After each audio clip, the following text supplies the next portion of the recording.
খুব ইন্টারেস্টিং ভিডিওটা। বিশ্বজিৎ মন্ডল 3,85,000 টাকা ইনভেস্ট করেছে, কোনো পোর্টফোলিও রিটার্ন এখনো পর্যন্ত কিচ্ছু পাইনি। 3,82,000 চলে এসছে, মানে নেগেটিভ হয়ে গেছে টোটাল পোর্টফোলিওটা, মানে স্টক গুলো নিয়ে।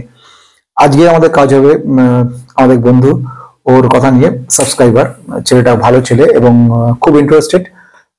বেশ কিছু স্টক, প্রায় 31টা স্টক নিয়ে রেখে দিয়েছে, প্রতিটা স্টকের মধ্যে বেশ ভালো মাত্রায়। আমাদের এখন কাজ হবে পোর্টফোলিওটাকে অ্যানালাইসিস করে দেওয়া এবং এর মধ্যে কোনটা কোন জায়গায় কি বসানো যায়, কোন ভাবে ডাইভার্সিফাই করা যায়, কিভাবে করলে পার্টিকুলারলি স্টকটা একটা ভালো মাপের রিটার্ন দিতে পারে, সেই ব্যাপারটা কিন্তু জানাটা খুব জরুরি হয়ে পড়েছে। তো সবকিছু আসার আগে আমি সৌম্য সবাই স্বাগত জানাচ্ছি। নতুন যারা সাবস্ক্রাইব করে বেল আইকনটা প্রেস করো, নাহলে কিন্তু বেল আইকন প্রেস না করলে সমস্ত ইনফরমেশন তোমার কাছে পৌঁছবে না, আর না হলে তুমি সমস্তগুলো কিন্তু দেখতে পারবে না। এই ধরনের কাজগুলো করতে গেলে প্রচুর প্রচুর প্রচুর পরিশ্রম দরকার পড়ে, যে কোনো ভাবে করা যায় না এবং একটা গোটা দিন কেটে যায় এক একটা পার্টিকুলার জায়গা তৈরি করতে গেলে। এর মধ্যে দেখতে পাচ্ছি কিরকম চার্ট তৈরি করা হচ্ছে, কতগুলো স্টক তৈরি, কোনগুলোকে রাখা হবে, কোনগুলো কি সিচুয়েশন তৈরি হবে, মিউচুয়াল ফান্ড কি কি রাখা হয়েছে, সেই সব জিনিস তৈরি করা, মানে আলটিমেটলি এটা একটা বড় মাপের যোগ্য। এত পরিশ্রম, এত কিছু যার জন্য বা যাদের জন্য, তাদের কাছ থেকে যদি একটা লাইক না পাওয়া যায় তাহলে কিন্তু খারাপ লাগে। বেসিক্যালি তোমরা হচ্ছে আমার পরীক্ষার ইনভিজিলেটর, তো তোমরা হচ্ছে পরীক্ষা নিচ্ছ তোমরা, তো সেখানে আমি পরীক্ষা দিচ্ছি, তো এই পরীক্ষার রেজাল্ট কেমন হলো সেটা তোমরা দেবে, অর্থাৎ একটা করে লাইক কিন্তু আমি দেখতে চাই। মানে ব্যাপারটা হচ্ছে একটা ভিডিও বেরোলেই আমি যেটা জিনিস দেখা সেটা হচ্ছে কমেন্ট গুলো দেখি, আর একটা জিনিস দেখি লাইকটা। এই লাইক পরিমাণ থেকে বুঝতে পারি যে আমি যে পরিশ্রমটা করছি, যে খেটে খুঁটে যেভাবে তৈরি করে দিচ্ছি সারাদিন ধরে, তার আলটিমেট রেজাল্টটা আমি কি পাচ্ছি, ওটাই আমার রেজাল্ট, আর কোথাও কিছু নেই।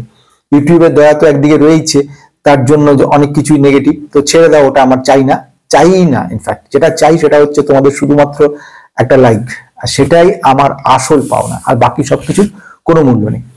যেটা আসার কথা সেটা বক্তব্য বলতে চাই, সেটা হচ্ছে সবচেয়ে ইন্টারেস্টিং জায়গা, সেটা হচ্ছে যে বিশ্বজিৎ মন্ডল ও ফার্স্টে বলবো মিউচুয়াল ফান্ড নিয়ে কথা। মিউচুয়াল ফান্ড নিয়ে রেখে দিয়েছে ও। মিউচুয়াল ফান্ডের মধ্যে যেটা প্রথম রেখেছে সেটা হচ্ছে পরাগ Parekh flexi cap, second one হচ্ছে কোয়ান্ট স্মল, থার্ড ওয়ান হচ্ছে মিরে অ্যাসেট রেখে দিয়েছে, ফোর্থ ওয়ান হচ্ছে মতিলাল ওসওয়াল মিড ক্যাপ। এখন প্রশ্ন আসছে আমার, সেটা হচ্ছে মিরে অ্যাসেটস এর, যেটা Mirae asset large and mid cap, এইটা। এখন প্রশ্ন আসছে, প্রথম এতগুলো রাখার কি কোনো দরকার আছে? আমার ব্যক্তিগত মত অনুযায়ী বলবো হয়, সেটা ক্ষেত্রে এই ধরনের এতগুলো মিউচুয়াল ফান্ড রাখার কোনো মানেই হয় না। এগুলো কিন্তু কোনো স্টক নয়, মিউচুয়াল ফান্ড, এতগুলো রাখার কোনো যুক্তি আমি খুঁজে পাই না। মিউচুয়াল মোটামুটি 2টো কি 3টে মোর দ্যান সাফিসিয়েন্ট, 4-5খানা রাখার কোনো দরকার নেই। পরাগ ফ্লেক্সি ক্যাপ ঠিকঠাক আছে, কোয়ান্ট স্মল ক্যাপ রেখে দিয়েছিস ঠিক আছে, আর মিরে অ্যাসেট লার্জ মিডে দরকার নেই। মতিলাল ওসওয়াল মিড ক্যাপ, এটারও খুব একটা প্রয়োজনীয়তা নেই। প্রথম দুটোই আমি দেখতে পাচ্ছি যে কাজের। এবারে বাই সেল রেকমেন্ডেশন হয়, এটা টোটালি এডুকেশনাল ভিডিও, সুতরাং যেসব স্টকগুলোর নাম আমি বলবো 31খানা স্টক, সেগুলো কোনোটাই কিন্তু বাই বা সেল করার জন্য নয়। তো আসা যাক এবারে এই চার্টটার দিকে। এই চার্ট থেকে বুঝতে পারছো একটু অনেক কিছু দেওয়া তৈরি করা চার্টটা।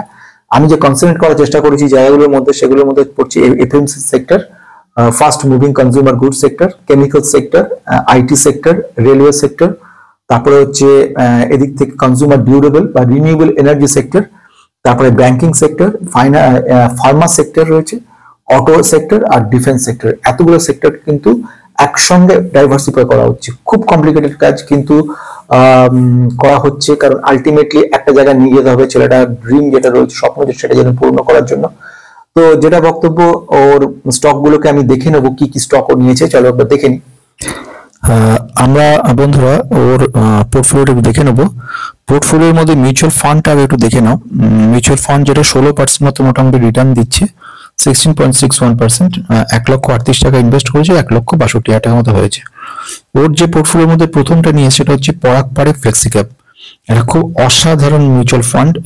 আগে বহুবার বলেছি, আজ না প্রায় 2.5 বছর ধরে বলছি আমি এটা, যে কোম্পানিটা ভালো কোম্পানি, মিউচুয়াল ফান্ডটা খুব ভালো মিউচুয়াল ফান্ড, এবং এএমসি যেটা ছিল রিটার্নটা খুব সুন্দর রিটার্ন দিয়েছে। আমরা শুধু রিটার্নটাকে দেখবো না, মিউচুয়াল ফান্ড ব্যাপারটার মধ্যে কিন্তু বোঝার আছে। অনেকে এখানে মানে বাহবা কুড়ানোর জন্য অনেকে বলে মিউচুয়াল ফান্ড ভালো না, এসআইপি ভালো না, এটসেট্রা এটসেট্রা, অনেক গল্প দেয় কিছু ভিড় বাড়ানোর জন্য, যে এসআইপি নাকি ভালো না, এসআইপি করলে নাকি বেকার, এই সমস্ত। কিন্তু আমি নিজস্ব ব্যক্তি ব্যক্তিগত মতামত, এত দীর্ঘ বছরের অভিজ্ঞতা থেকে শুধু দুটো চারটে কথা বলতে যাই। অনেকের থেকে কম হয়তো বুদ্ধি রয়েছে বা কম আমার জ্ঞান রয়েছে, আমার সামান্য জ্ঞান মতে আমি বলতে চাই এসআইপি সব সময়ের জন্যই ভালো। এসআইপি সব সময় কাদের জন্য ভালো?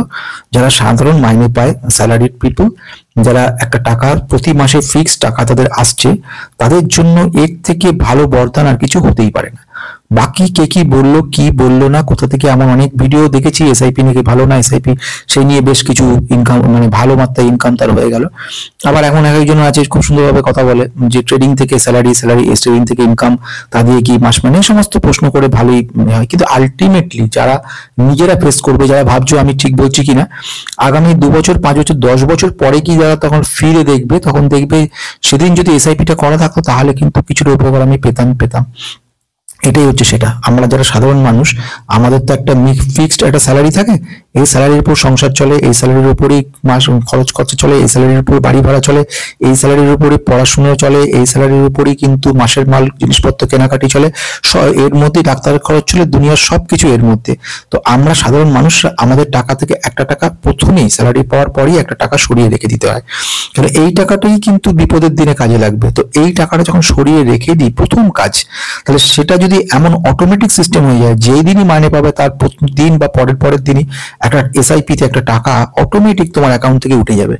স্যালারির টাকাটা অ্যাকাউন্টে ঢোকার সঙ্গে পরের দিনই বা দিনের দিন কিংবা একদিন পরেই প্রথম কাজ তোমার হবে টাকাটা তুলে নিয়ে সরিয়ে দেওয়া, অর্থাৎ এসআইপির টাকাটা উঠে গেল। দেখলে এইবারে তুমি নিশ্চিন্ত মনে তুমি যা খরচ করার করো, যা জিনিসগুলো করো, 2-4 টাকা বেঁচে গেলো মাসের শেষে, সেটা নিয়ে একটু এনজয়মেন্ট করে একটু এন্টারটেনমেন্ট করলে অবশ্যই দরকার। এন্টারটেনমেন্ট ছাড়া জীবন চলবে না, সবসময় এন্টারটেনমেন্ট তোমাদের করতেই হবে। একটু আনন্দ ফুর্তি ছাড়া তো জীবনে আর রইল কি, আজ আছি কাল নেই জীবন। সুতরাং একটু আনন্দ ফুর্তির অবশ্যই দরকার আছে। কিন্তু এসআইপি একটা 2000 টাকা, সে মনে করো যার 10,000 টাকা ইনকাম আছে, সে মনে করো 2000 টাকা সে সরিয়ে দিল, 8,000 টাকা মনে করো এই 8,000 টাকাই আমার প্রাপ্য, এইটাই স্যালারি পেয়েছি।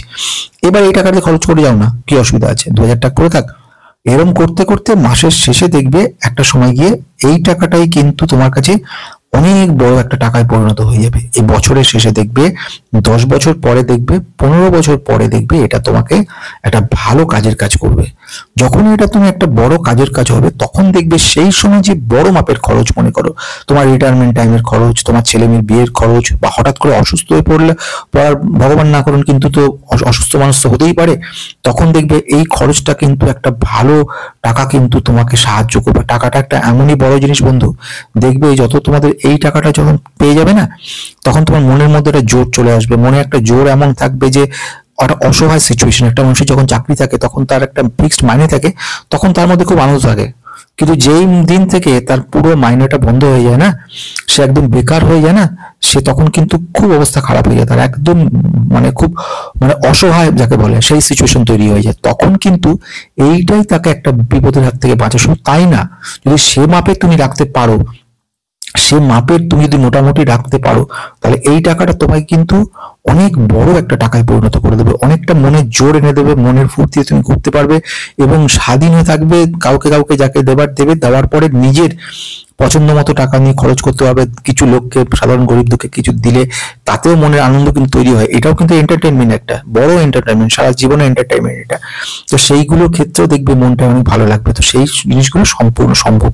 সুতরাং এসআইপিটা ভীষণ জরুরি, এসআইপি করে যেতে হবে। পরাগ পারে ফ্লেক্সি ক্যাপ রেখে দিয়েছে, 1,14,000 টাকা ইনভেস্ট করেছে। ও মোটামুটি 1,38,000 মধ্যে ম্যাক্সিমামটাই পরাগ পারে ইনভেস্ট করা রয়েছে। কোয়ান্ট স্মল ক্যাপে রয়েছে 25,000 টাকা। Mirae asset large and mid cap, কোনো দরকার ছিল না এটা করার, যাই হোক 20,000 টাকা ওয়ান টাইম রেখেছে মনে হয়। আর ও মতিলাল অসওয়ালে 2,000 টাকা এসআইপি করেছে, যেটা মিড ক্যাপে, তাতে মোটামুটি 141 টাকার মতো রিটার্ন দিয়েছে। বেশ, এবার আমরা চলে আসবো কি, প্রথম দিকে চলে আসছি ফার্স্ট থেকে। এবার হচ্ছে ইকুইটি গুলো আমি দেখতে যাবো। ইকুইটি দেখো ও কি করেছে, 3,85,000 টাকা ইনভেস্ট করেছে, কোনো রিটার্ন পায়নি এতদিনের মধ্যে, নেগেটিভ হয়ে গেছে। টোটাল রিটার্ন দেখো 0.79, আলটিমেটলি কোনো রিটার্নই নেই, কিচ্ছু রিটার্ন নেই। তো কিন্তু দেখা যাবে এবারে কি সিচুয়েশন। এবার দেখো আমরা একটু এগোচ্ছি। প্রথম দেখেছি হিন্দুস্তান এরোনটিক্যাল লিমিটেড, বলা বাহুল্য অসাধারণ ভালো কোম্পানি, ডিফেন্স সেক্টরে ভবিষ্যৎ ভালো রয়েছে, একটার পর একটা বড় অর্ডার পাচ্ছে। স্পেশালি যে অর্ডারগুলো রিসেন্ট এসছে সেগুলো কিন্তু বড় জায়গা থেকে এসছে। আর্মেনিয়া থেকে বিরাট বড় একটা অর্ডার এসছে, সেটাও কিন্তু মাপতে হবে। যেমন অগ্নি মিসাইলের উপর বেশ কিছু অর্ডার এসছে, সেগুলো দেখতে হবে। এছাড়া ইন্দোনেশিয়া থেকে প্রচুর অর্ডার এসছে, ব্রাজিল থেকে কিছু অর্ডার আছে। প্রচুর পরিমাণে এক্সপোর্ট করে চলেছে, বিশেষ করে যেগুলো বলা হয় হেলিকপ্টারের পার্টস, হেলিকপ্টার মেনটেন্যান্সের কাজকর্ম করা, এয়ারক্রাফটের কিছু কাজ, এবং সবকিছু ছাপিয়ে গেছে সেটা হচ্ছে মিসাইলস, অগ্নি মিসাইলস এবং এই ধরনের কাজগুলো প্রচুর পরিমাণে। প্রেজেন্টলি ডিআরডিওর সঙ্গে জয়েন্ট ভেঞ্চারে কিন্তু বেশ কিছু পরিমাণে ক্রায়োজেনিক লেভেলে কাজকর্ম করছে। আমরা আসা যাক নেক্সট জায়গায় যাব, Larsen and Toubro company, infrastructure ইনফ্রার মধ্যে রয়েছে, 10টা কোয়ান্টিটি নিয়ে গেছে, খুব ভালো company, stable company, company return খুব ভালো কিছু দেবে না কিন্তু তোমার স্টেবিলিটি দিয়ে যাবে, ভালো কথা, কোনো অসুবিধা কিছু নেই তোমার জন্য। জিও ফাইন্যান্সিয়াল সার্ভিসেস 72টা কোয়ান্টিটি কিনে রেখেছো, 25,000 টাকা দিয়ে কিনেছিস এবং সেটা 24,000 এসে দাঁড়িয়েছে, ঠিক আছে, এটা তো হতেই পারে, কোনো অসুবিধা নেই। টাটা মোটরস একটা পাইওনিয়ার কোম্পানি অটোমোবাইল সেক্টরের ক্ষেত্রে, কোম্পানিটা অনেক ইমপ্রুভ হয়েছে আগের থেকে, আগে তো অনেক নেগেটিভ হয়েছিল, আস্তে আস্তে ইমপ্রুভমেন্ট হয়ে চলেছে, 25টা কোয়ান্টিটি কিনে রেখে দিয়েছে। ইলেকট্রনিক ভেহিকেলস যখন ছিল না, আসেনি, সেই সময় দিয়ে যারা ইনভেস্টেড হয়েছে সে সময় কিন্তু রিটার্ন কিচ্ছু ছিল না, মানে ইভিটাকে যদি তুমি বাদ দাও অটোমোবাইল সেক্টর থেকে, তাহলে অটোমোবাইল সেক্টরে পড়ে থাকবে কিন্তু কিচ্ছু নেই। মানে আমার স্পষ্ট মনে আছে, আমি 16, 17, 18 কথা যখন চোখ বুঝে মনে করার চেষ্টা করি, ফ্রাস্ট্রেশন ছাড়া কিচ্ছু ছিল না সে সময়। আমার মনে পড়ছে সে সময় দিয়ে আমি যখন বলতাম, বা সেই সময় দিয়ে যখন আমি এগুলো নিয়ে অ্যানালিসিস, সেই মুভমেন্টে অশোক লেল্যান্ডও ছিল আমার কাছে, টাটা মোটরসও ছিল, আর দুটো নিয়েই আমি কিন্তু একেবারে ফ্রাস্ট্রেটেড ছিলাম। এমনই অবস্থা হয়েছিল একটা সময়, আমি পর্যন্ত ভাবছিলাম যে ইনভেস্ট করে ভুল করেছি। তো ইভি হচ্ছে প্রাণ দিয়েছে অটোমোবাইল সেক্টরে, আগামী 10 বছর ইভি চলবে, সুতরাং নিশ্চিন্ত রাখা যায় ইভি থেকে ভালো ইমপ্রুভমেন্ট হবে। ভারত ইলেকট্রনিক লিমিটেড ডিফেন্স সেক্টরের 55টা কোয়ান্টিটি কিনে রেখেছে, 16,000 টাকা ইনভেস্ট করে 17,000 টাকা হয়েছে। ইলেকট্রনিক ইনস্ট্রুমেন্টেশন তৈরি করা গভর্নমেন্ট অফ ইন্ডিয়ার, এবং আরেকটা জিনিস বলার সেটা হচ্ছে কোম্পানিটার অর্ডার ডিফেন্স সেক্টরে প্রচুর অর্ডার পেয়েছে, এবং এটা থেকে এই ধরনের এক্সপেকটেশন করা যায় ভবিষ্যতে ভালো করবে। ফিউচারিস্টিক অ্যাপ্রোচ রয়েছে, বেশ কিছু জায়গাতে কাজ করছে, যেরকম কিছু প্রিসাইজ ইলেকট্রনিক ইনস্ট্রুমেন্ট যেগুলো অ্যারোস্পেসের উপর কাজে লাগে, সেখানে কিন্তু ভারত ইলেকট্রনিক কাজ করছে। চলে আসছি পরেরটার দিকে, সিডিএসএল, এই কোম্পানিটাকে কিন্তু একটা সেরা কোম্পানি বলা যায়, এমএমআই, মানে আলটিমেটলি এইসব কোম্পানি যত ডিম্যাট অ্যাকাউন্ট খোলা হবে, ডিম্যাট রিলেটেড কাজকর্ম হবে, কেওয়াইসি রিলেটেড কাজ হবে, তারপরে প্যান আধার লিঙ্কের কাজগুলো হবে, অথবা সমস্ত কাজ থেকে কারেন্সি বা কমোডিটি সমস্ত কিছুর উপর থেকে কিন্তু চার্জেস পায়, তাহলে সিডিএসএল ভালো কাজ করে। এবারে সিডিএসএল এর যে বক্তব্য, সিডিএসএল সব সময় কিন্তু কিছু কাজ করছে না, মানে সিডিএসএল তুমি যদি দেখো একটা সময় পর্যন্ত ফ্ল্যাট ছিল, একটু মুভ ছিল, তারপরে হঠাৎ করেই জাম্প করে গেছে। এই যে জাম্প করে উপরে উঠে গেছে, এই যে জায়গাটা উঠেছে, কারণ হচ্ছে কি, ডিম্যাট অ্যাকাউন্ট প্রচুর খোলা হয়েছিল সময় দিয়ে, কয়েক কোটি ডিম্যাট অ্যাকাউন্ট খোলা হয়, এবং সেই সময় যত মার্কেটের সঙ্গে এই কোম্পানি যুক্ত, মানে মার্কেট যত উপরে উঠবে, লোকে তত সাধারণ মানুষ ঝাঁপিয়ে পড়বে আরো ডিম্যাট অ্যাকাউন্ট খোলার জন্য, তখনই এদের কিন্তু লাভ হবে। আবার যখন এই প্রেজেন্ট যে নিউজটা পাওয়া যাচ্ছে সেটা হচ্ছে অনেক মানুষ, অনেক ইনভেস্টর কিন্তু ডিম্যাট অ্যাকাউন্ট বন্ধ করে দিয়েছে। তারা সাময়িক লাভ যখন হয়েছিল, যেই এফআইআই সেল করতে শুরু করলো, প্রফিট পড়তে থাকলো, তারা কিন্তু সেল করে বেরিয়ে গেল। এই সময় দেখবে কিছুটা হলে লস, তোমার অনেকটা সিডিএসএল তেমন কিছু রিটার্ন দিচ্ছে না। টাটা পাওয়ার বলা বাহুল্য, অসম্ভব ভালো কোম্পানি, 35টা কোয়ান্টিটি কিনে রেখেছো, পাওয়ার সেক্টরের কাজকর্ম, পাওয়ার জেনারেশন, ডিস্ট্রিবিউশন, কিন্তু যদি ভালো করে লক্ষ্য করো টাটা পাওয়ারকে যদি দেখো, টাটা পাওয়ার যখন শুধুমাত্র পাওয়ার রিলেটেড কাজকর্মগুলো করছিল, তখন কিন্তু রিটার্ন কিছু দেয়নি তেমন। কিন্তু যখন থেকে এই কোম্পানি টাটা পাওয়ার যখন আসছে ইলেকট্রনিক ভেহিকেলস এর রিচার্জ স্টেশন তৈরি করতে শুরু করলো, তখন থেকে কিন্তু এর ইমপ্রুভমেন্ট হওয়া শুরু হলো। আচ্ছা, নেক্সট ওয়ান হচ্ছে কি, আর্ধেক প্রিন্টটা পুরো আসেনি, আরভিএনএল মোস্ট প্রবাবলি, ওটাও তুমি ইনভেস্ট করে রেখেছিস, ওটা ভালো কাজ করেছিস। নেক্সট আমি চলে আসবো পরেরটার দিকে, অশোক লেল্যান্ড। একটা কথা না বলা, টাটা মোটরস রেখেছিস আর অশোক লেল্যান্ড, দুটো রাখার কোনো মানে হয় না। চলে আসে যাক নেক্সট দিকে, অশোক লেল্যান্ড ভালো কোম্পানি, যদি কেউ অশোক লেল্যান্ড নিয়ে থাকো, যারা শুনছো তারা নিশ্চিত থাকো কোনো অসুবিধা নেই, ভালো কোম্পানি। দেখো আমি যদি কম্পেয়ার করি, অশোক লেল্যান্ড থেকে বেটার রিটার্ন দিয়েছে টাটা মোটরস, ঠিক, কিন্তু অশোক লেল্যান্ডেও কিন্তু খুব ভালো এবং ভালো কাজও করছে। এদেরও কিন্তু ইলেকট্রনিক ভেহিকেলস এর বড় বড় বাস, যেগুলো পাবলিক ভেহিকেলস, সেগুলো কিন্তু ওরা তৈরি করছে। ফিউচার ভালোই রয়েছে। চলে আসছি পরে Marks and pharma. Marks and ফার্মাসে 12টা কোয়ান্টিটি নিয়ে রেখেছো, 2400 টাকা ইনভেস্ট করে 4000 টাকা মোটামুটি হয়েছে, মানে ডবলের মতো হয়ে গেছে। আইডিএফসি ফার্স্ট ব্যাংকে নিয়ে রেখেছো, 4500 টাকা ইনভেস্ট করে 3900 হয়েছে। আইডিএফসি ফার্স্ট ব্যাংক 60খানা কোয়ান্টিটি, ফ্যান্টাস্টিক কোম্পানি। কেন ফ্যান্টাস্টিক বলছি, অনেকে যারা নিয়ে তারা কিন্তু লসে রয়েছে, তারা অবাক হয়ে ভাবছে কি কোন দিক থেকে এটাকে ভালো কোম্পানি বলে মনে হচ্ছে। দেখো, ব্যাংক এই ধরনের ইনভেস্টমেন্টের ক্ষেত্রে ইনভেস্টমেন্ট আমরা কিন্তু ফিউচার দেখি, প্রেজেন্ট থেকে আমরা কিন্তু কেউ ইনভেস্ট করছি না, আমরা ফিউচার। এই ভারত ইলেকট্রনিক লিমিটেড আজকের থেকে অনেক বেশি রিটার্ন দিচ্ছে, কেন? ভবিষ্যতে ভালো করবে এই এক্সপেকটেশন থেকে। তো আইডিএফসি ফার্স্ট ব্যাংকের ম্যানেজমেন্ট যদি দেখো, সেখানেও দেখবে খুব সুন্দর রয়েছে। তাছাড়াও এদের যে কাজকর্ম প্রসেস সেটাও ভালো রয়েছে। এক্সপেকটেশন থাকছে ভবিষ্যতে ভালো করবে। যখন টোটাল ব্যাংকিং সেক্টরে ইমপ্রুভমেন্ট হবে তখন কিন্তু অনেকে বলে যে পার্টিকুলার স্টকটা ইমপ্রুভ করছে না, সেই সেক্টরটাকে দেখো আগে। সেক্টর যদি ইমপ্রুভমেন্ট না করে তাহলে তো পার্টিকুলার স্টকে ইমপ্রুভমেন্ট করবে কি করে? ওভারঅল ইমপ্রুভমেন্ট যদি হয় কিন্তু কোনো একটা স্টক আটকে রইলো, তখন চিন্তা, তখন একাধিকবার আমরা সার্চ করে দেখতে পারি কেন। আচ্ছা, ফার্মা সেক্টরের আরেকটা কোম্পানি সুপ্রিয়া লাইফ সায়েন্স, অসম্ভব ভালো কোম্পানি, অ্যাক্টিভ ফার্মা ইনগ্রেডিয়েন্টস তৈরি করে। রিসেন্ট বেশি দিন হয়নি কোম্পানিটা 5টা কোয়ান্টিটি কিনেছে, ভালো রিটার্ন দিচ্ছে, ভবিষ্যতে ভালো করবে। এক্সাইড ইন্ডাস্ট্রিজ কথা বলাই বাহুল্য, ব্যাটারি সেক্টরে কাজ করতো, হেলথ ইন্স্যুরেন্স ব্যাপারে কাজ করতো, পরবর্তীকালে হেলথ ইন্স্যুরেন্স ব্যাপারটা পুরো সেল করে দিয়ে ওরা টোটালি কনসেন্ট্রেট করেছে ব্যাটারি সেক্টরে। ব্যাটারি সেক্টরে অনেকগুলো বড় কোম্পানি, সুইজারল্যান্ডের একটা বড় কোম্পানি লেকল্যান্ড, তাদের সঙ্গে কাজ করছে। এখানেও কাজ হচ্ছে। ভোল্ট বলে একটা কোম্পানি চায়না, তাদের সঙ্গে কাজ করছে। এর আরো আপগ্রেডেড ভার্সন আনার চেষ্টা করছে ব্যাটারি সেক্টরের মধ্যে। ফসফেট যেসব ব্যাটারিগুলো আছে, লিথিয়াম ফসফেট, তার উপরে আপডেটেড, তার উপর করছে। প্লাস সোলারের উপরে কাজকর্ম চলছে, সোলার সেলের উপরে কাজ করছে। তো এইগুলোকে কিন্তু এক্সাইটেড কাজ, ভবিষ্যতে ভালো করবে। Fineotex chemical FCL, Fineotex chemical limited ভবিষ্যতে ভালো রিটার্ন করবে। কেমিক্যাল সেক্টরের বড় কোম্পানি, বেসিক্যালি প্রিন্টিং রিলেটেড যে কালার গুলো তৈরি করা, কাপড়ের ক্ষেত্রে যে সমস্ত কালারিং গুলো তৈরি করা, এই ধরনের সমস্ত কিছু কিন্তু ফিনোটেক্স কেমিক্যাল লিমিটেড করে যাচ্ছে। এই কোম্পানি 7খানা কোয়ান্টিটি রেখে দিয়েছে, ভালো কোম্পানি, ভবিষ্যতে ভালো। ইজি মাই ট্রিপ 1548 টাকা ইনভেস্ট করেছে, 100টা কোয়ান্টিটি, 1676 টাকা হয়েছে, খুব একটা এমন কোনো প্রফিট হয়নি। তো ঠিক আছে, কোম্পানিটা কিন্তু খুব রিস্কি, প্রচন্ড রিস্ক, এবং বারবারই বলবো এই ধরনের রিস্ক নেওয়া মানে কিন্তু এমন সিচুয়েশনে কম্পিটিটর রয়েছে।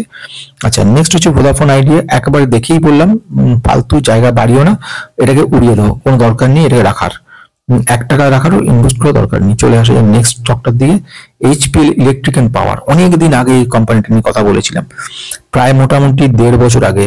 তারপর থেকে কোম্পানিটা দৌড় শুরু করে এবং এতদিনের মধ্যে বিশাল মাপের রিটার্ন কিন্তু দিয়ে দিয়েছে আমাদেরকে। তো HP electric power, electric power যে HPL এর কাজগুলোর মধ্যে পড়ছে স্মার্ট মিটারের উপর কাজ করে কোম্পানিটা। আমি সে সময় সব ডিটেলস বলেছিলাম, এখন আর খুব সংক্ষেপে শুধু বলছি। স্মার্ট মিটারের উপর কাজ করে 10টা কোয়ান্টিটি নিয়ে রেখে দিয়েছো, ভবিষ্যতে ভালো করবে। কোম্পানি যত ইমপ্রুভমেন্ট আসবে তত কাজের আরো অর্ডার পাবে, তখনই কিন্তু ভালো হবে। যেরকম ইলেকট্রিক সাপ্লাই কর্পোরেশন থেকে যে সময় অর্ডার গুলো আস্তে আস্তে আসা শুরু হবে, ভবিষ্যতে ভালো করবে। HCL টেকনোলজিকে বলার শেষ নেই, আর্টিফিশিয়াল ইন্টেলিজেন্সের কাজ করে।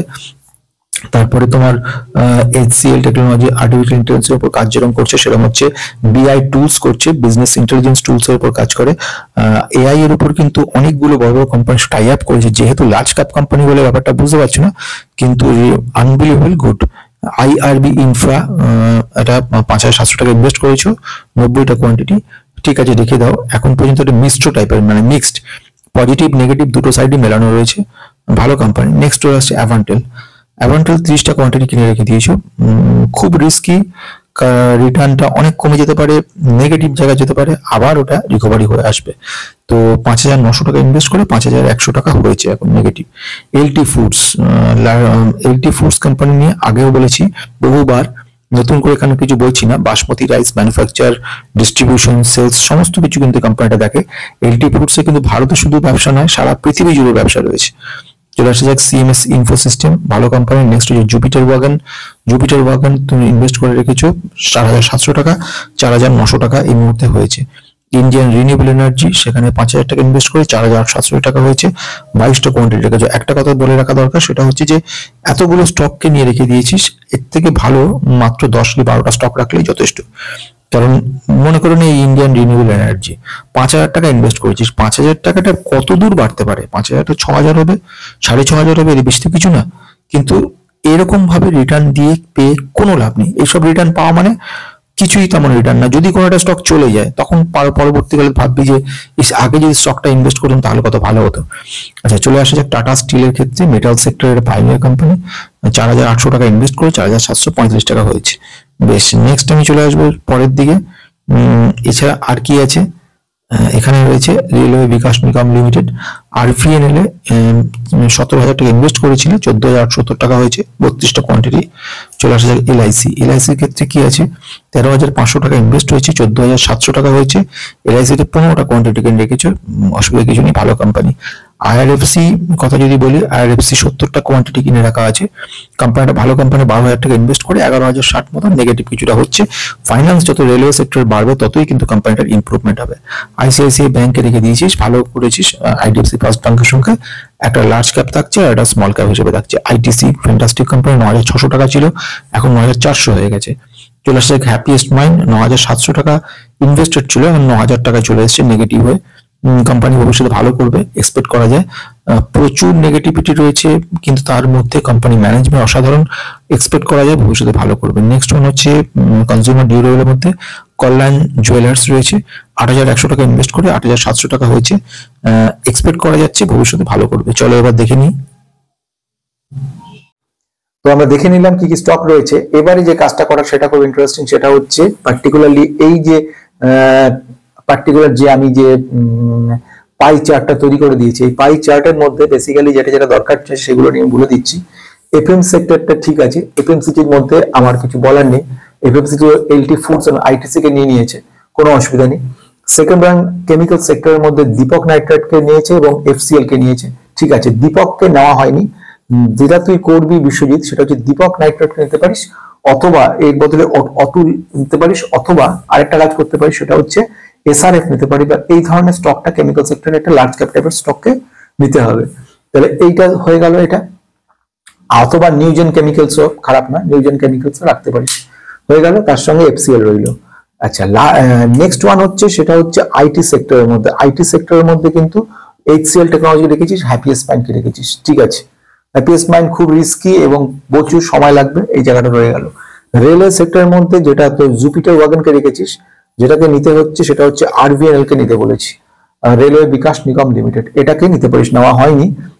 ধৈর্য ধরতে হবে অনেক দিন ধরে, নাহলে কিন্তু পৌঁছানো যাবে না। এগুলো তো নেওয়া। আচ্ছা, নেক্সট ওয়ান হচ্ছে এইখান থেকে টাটা পাওয়ার কে নিয়ে রেখেছিস, রিনিউয়েবল এনার্জিতে আইআরইডি কে নিয়ে রেখেছিস, খুব পজিটিভ কোম্পানিগুলো এবং ভবিষ্যতে তোকে এটা থেকে ভালো রিটার্ন দেবে। আচ্ছা, এবারে আসছি তুই ব্যাংকিং সেক্টরের মধ্যে আইসিআইসিআই ব্যাংকে রেখেছিস এবং আইডিএফসি কে রেখেছিস এবং এনবিএফসির মধ্যে জিও ফাইন্যান্স কে রেখেছিস, মানে এরপরে আর কোনো দরকার নেই, এটাই মোর দেন সাফিসিয়েন্ট। তো এই জায়গায় ঠিকঠাক রয়েছে।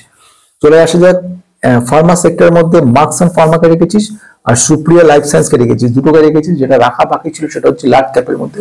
লার্জের মধ্যে আমি যেটা বলবো সেটা হচ্ছে সিপ্লাকে তুই রাখতে পারিস, সিপ্লা ভালো, অথবা যেটাকে তুই সান ফার্মাকে রাখতে পারিস। তো আমি এখানে যে সিপ্লার নামটা বললাম। অটো সেক্টরের মধ্যে টাটা মোটরকে নিয়ে রেখেছিস, অশোক লেল্যান্ডকেও নিয়ে রেখেছিস, দুটোকে রাখার কোনো দরকার নেই, যে কোনো একটা নিলেই যথেষ্ট। আর যেটা দরকার সেটা হচ্ছে অটো অ্যান্সিলিয়ারি কিছু নেই, তো অটো অ্যান্সিলিয়ারি হিসেবে ইউনো মিন্ডাকে নেওয়া যেতে পারে, অথবা গ্যাব্রিয়েল ইন্ডাকেও নেওয়া যেতে পারে, অথবা সোনা বিএলডব্লিউ প্রিসিশনকেও নেওয়া যেতে পারে, যে কোনো একটা যথেষ্ট। আমি এখানে ইউনোকে বললাম, তুই ইচ্ছা করলে সোনা বিএলডব্লিউ নিতে পারিস। চলে আসে ডিফেন্স সেক্টরের মধ্যে তুই তিনটেকেই খুব সুন্দর সুন্দর নিয়ে রেখে দিয়েছিস, আর ডিফেন্স সেক্টর নেবার কিছু নেই, পারফেক্ট হয়ে গেছে। এটা হচ্ছে হিন্দুস্তান এরোনটিক লিমিটেডকে নিয়েছিস, ভারত ইলেকট্রনিক লিমিটেডকে নিয়েছিস এবং অ্যাভান্টেলকে নিয়ে রেখেছিস, ব্যাস। আর কিছু অ্যাড করার দরকারই নেই, নতুন কিছু অ্যাড করার দরকার নেই, যা হয়েছে ঠিক আছে। যে কটাকে বললাম সেই কটাকে অ্যাড করার চেষ্টা কর, করে পরবর্তীকালে মেম্বারশিপ চালু হলে তখন মেম্বারশিপ নিয়ে রেখে দিবি। আর প্রতি নেক্সট 6 মাস বাদে আবার আমাকে মেল করবি, টাচে থাকবি, এবং কোনো প্রশ্ন থাকলে অবশ্যই মেল করতে পারিস, কমেন্ট করতে পারিস।